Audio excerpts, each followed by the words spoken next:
Hello friends, मी आहे प्रिया आणि आताच आम्ही सापुताऱ्यावरून इथे आलेलो आहेत वनी सप्तशृंगी गडावर। तर आत्ता वाजले आहे 5:30 आणि खूप वेळ झालेली, त्याच्यामुळे आम्हाला लवकर घरी जायचं असल्यामुळे आत्ता आम्ही रोपवेने चाललो आहोत सप्तशृंगी मातेच्या दर्शनासाठी वरती। तर चला तुम्हाला मी दाखवते सप्तशृंगीच्या रोपवेने सप्तशृंगी मातेच्या दर्शनासाठी रोपवेने कसं जातात।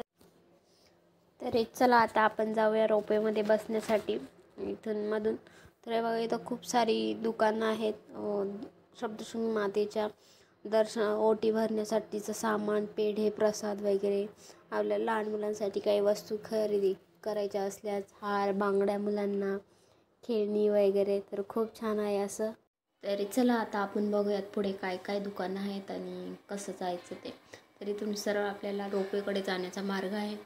तर मग रोपवेकडे जाण्याच्या रस्त्यातच आपल्याला खूप सारी दुकानं दिसतील, जेणेकरून सप्तशृंगी मातेच्या ओटी भरण्याचं सामान किंवा पेढे, प्रसाद जे काही हवं असेल ते सगळं काही रस्त्यालाच आपण रोपवेमध्ये बसण्यासाठी जातो, तिथून सगळं काही भेटून जातं तिथेच। तर हे बघा आता वरून रोपवे येतात आणि आपण याच्यात बसून आता वरती जाणार आहे। तर चला पुढे बघूयात आपण काय काय आहे ते। तर ही रोपवेची व्यवस्था यांनी खूपच छान अशी केलेली आहे, कारण ज्या कोणी लेडीज असतात त्यांना पायी चालता येत नाही वगैरे, तर त्यांना रोपवेमध्ये बसून देवीचं दर्शन खूप छान घेता येतं। तर हे बघा आता आपण वरती येऊन पोहोचलेलं सुद्धा आहे देवीच्या गाभाऱ्यामध्ये। तर खूप सारी गर्दी आहे देवीच्या गाभाऱ्यामध्ये दर्शनासाठी, कारण आत्ता वाजले आहे 5:30-6 वाजत आले तरी फुल गर्दी आहे अजून पण। आणि हा बघा खाली कसा नजारा दिसतोय मस्तपैकी। तर हे माकडं बघा कशा उड्या मारता इकडून तिकडं, खाऊ ओढून घेतात एकमेकांचा। तर हा बघा कसा उड्या मारतो इकडून तिकडं। तर जेव्हा जा तेव्हा त्यांची उड्या मारण्याचं काम चालूच राहतं दरवेळेस। गाभाऱ्यात सगळं त्यांचं वावर आहे, सगळीकडे फिरतात ते मस्त मनमोकळी। खूप छान मज्जा येते ह्या माकडांची। तर चला आता आपण पुढे बघूया। तर हे बघा दर्शनाची रांग हळूहळू पुढे सरकती आहे आणि खूप लांबून लांबून भाविक येतात सप्तशृंगी मातेच्या दर्शनासाठी। तर हे बघा आपल्या मातेचं रूप कसं दिसत आहे मस्त खुलून।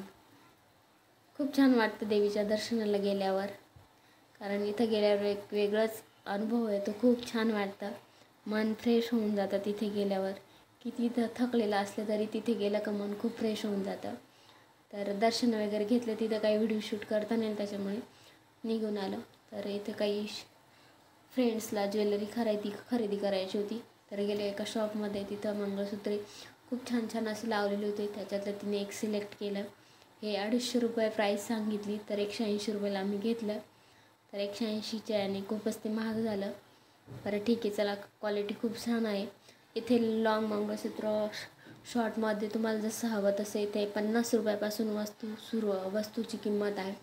तर जशी पाहिजे तशी तुम्हाला इथे भेटून जाईल, हवं ते जशी हवी तशी भेटून जाते। तर खूप छान कलेक्शन आहे, इथे आले तर नक्की अवश्य भेट द्या ह्या शॉपला। म्हणजे इथून भरपूर शॉप आहेत, कोणत्याही शॉपमध्ये घुसलात तरी तुम्हाला अशीच प्रीमियम क्वालिटी भेटेल। तर हे इयरिंग्स पण 50 रुपयापासून स्टार्टिंग आहे, तर 150-200 रुपयापर्यंत आहेत, जशी पाहिजे तशी तुम्हाला भेटून जातात। तर हे हातातलं आम्ही घेतलं, तर हे 150 रुपये प्राईस सांगितली। तर खूप छान आहे, छान छान अशा वस्तू बघितल्या, तिने जशा हव्या होत्या तशा। हे हातातलं पण आम्ही घेतलं, 150 रुपयालाच घेतलं, खूप छान असं आहे। तर आवडलं म्हणून मग म्हटलं घेऊन टाक। तर बघा इथं पण इयरिंग्स खूप मोठ्या मोठ्या आहेत, तुम्हाला मोठी हवी असेल तर मोठी साईज, किंवा छोटी पाहिजे असेल तर छोट्या ह्याच्यामध्ये पण तुम्हाला जशी हवी तशी तुम्हाला प्रीमियम क्वालिटीमध्ये इथे सगळी वस्तू अशा भेटून जातील। हे कानातले, हातातले सगळं इयरिंग्स वगैरे सगळं 50 रुपयापासून स्टार्टिंग ते 200-500 रुपयापर्यंत आहे इथं किंमत।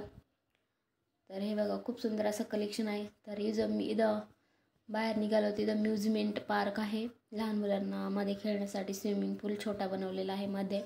तर हा आत्ताच बनवलेला आहे, म्हणजे बरेच दिवस झाले याला। तर पुन्हा एकदा बँगल्स घ्यायच्या होत्या तिला, इथं काही बँगल्स पाहिजे होते, जिथं पाहिजे होते तिथं काही ते भेटल्या नाही, दुकानामध्ये इकडे आलो, इकडे घेतल्या। बघू आता इथे चॉईस होते, खूप बघितल्या आम्ही, पण तिला जशा रेट जास्त असल्यामुळे घेऊशी वाटल्या नाही, काही हरकत नाही। चला म्हटलं भेटू नेक्स्ट नको। ब्लॉग मध्ये, तोपर्यंत